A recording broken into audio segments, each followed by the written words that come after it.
In this video tutorial, I'm going to show you how to cancel your Amazon Kids Plus subscription.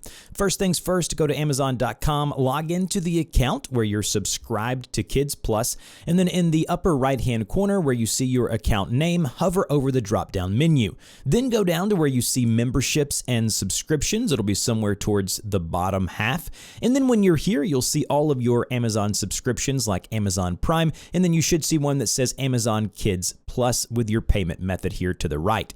Then you want to go over to cancel subscription. It should be towards the right side of the screen. Once you do so, it'll try to keep you, but you go ahead and go to continue to cancel, and then go ahead and go to cancel my subscription. As with any subscription that you cancel, you will have access to it until that billing cycle ends. So just make sure that you cancel, and then it will let you know when you'll have access to. If this video helped you, don't forget to like, share, and subscribe, and I'll see you guys in the next video.